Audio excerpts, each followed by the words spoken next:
আসসালামু আলাইকুম। আমি জারিতা। স্বাগতম আমার চ্যানেল জারিতা ডায়েরিজে।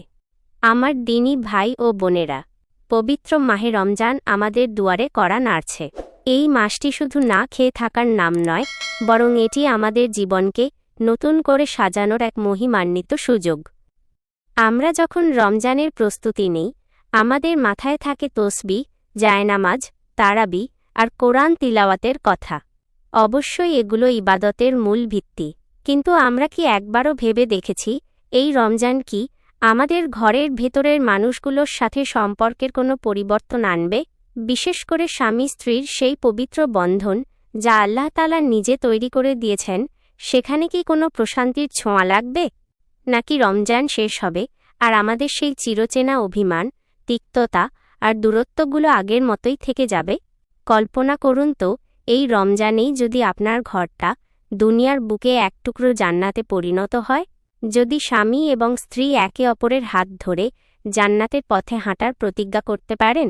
রাসূলুল্লাহ সাল্লাল্লাহু আলাইহি ওয়াসাল্লামের জীবনের দিকে তাকালে আমরা দেখি, তিনি ইবাদতের পাশাপাশি পরিবারের সাথে কতটা কোমল এবং সহযোগিতামূলক ছিলেন।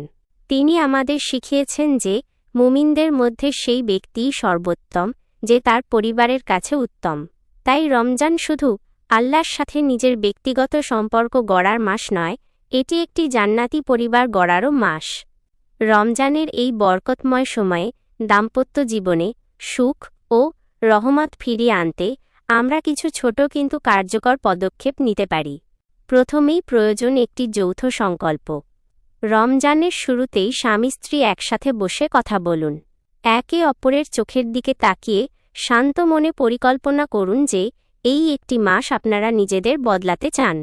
হতে পারে গত এক বছরে আপনাদের মধ্যে অনেক কথা কাটাকাটি হয়েছে, অনেক ভুল বোঝাবুঝি জমেছে। এই রমজানে সেসব ঝেড়ে ফেলে অঙ্গীকার করুন যে আমরা অন্তত এই পবিত্র মাসে ঝগড়া, বিবাদে লিপ্ত হব না।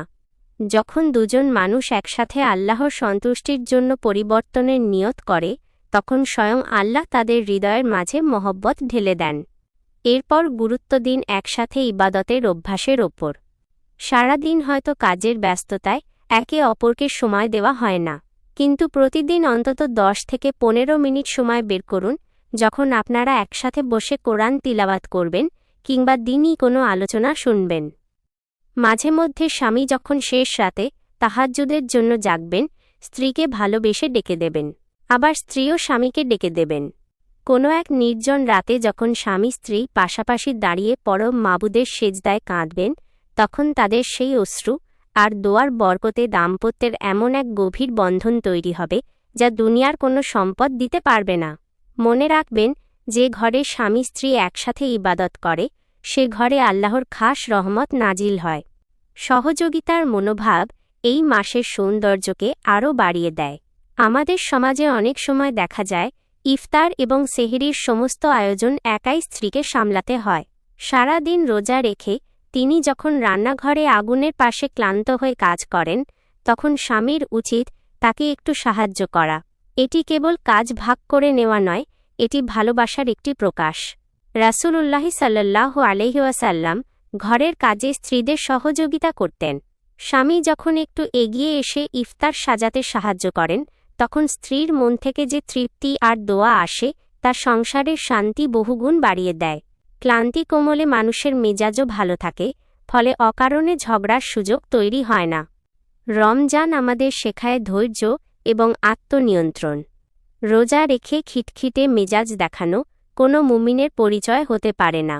নবীজি সাল্লাল্লাহু আলাইহি ওয়াসাল্লাম বলেছেন, কেউ যদি রোজা রেখে মন্দ কথা বা ঝগড়া বিবাদ না ছাড়ে, তবে তার না খেয়ে থাকায় আল্লাহর কোনো প্রয়োজন নেই। তাই এবারের রমজানকে বানান রাগ নিয়ন্ত্রণের একটি ট্রেনিং কোর্স। যখনই রাগ উঠবে, মনে মনে ভাবুন যে আমি আল্লাহর জন্য রোজা রেখেছি, আমি এই মুহূর্তে কোনো কটু কথা বলতে পারি না। শয়তান হয়তো আপনাদের মাঝে ছোটখাটো বিষয় নিয়ে উস্কানি দেবে, কিন্তু আপনাকে জয়ী হতে হবে সবর বা ধৈর্যের মাধ্যমে। একে অপরের জন্য গোপনে দোয়া করার এক অদ্ভুত শক্তি আছে। সেজদায় গিয়ে কিংবা ইফতারের আগমুহূর্তে যখন দোয়া কবুলের সময়, তখন নিজের জীবনসঙ্গীর জন্য প্রাণভরে আল্লাহর কাছে চান। তার নেক হায়াত, হেদায়েত এবং সুস্থতার জন্য দোয়া করুন। হতে পারে আপনার সেই চোখের পানির বিনিময়ে আল্লাহ আপনার সঙ্গীর মনকে নরম করে দেবেন এবং আপনাদের মাঝে এমন ভালোবাসা তৈরি করবেন যা আপনি কখনো কল্পনাও করেননি। দাম্পত্যের জটিলতা কাটাতে অভিযোগের চেয়ে আল্লাহর কাছে কান্নাকাটি করা অনেক বেশি কার্যকর। ক্ষমা করার অভ্যাস এই মাসের সবচেয়ে বড় শিক্ষা। আল্লাহর কাছে আমরা সবাই ক্ষমা চাই, কিন্তু নিজের আপন মানুষকে ক্ষমা করতে কার্পণ্য করি। রমজান আসার আগেই একে অপরের মুখোমুখি হন।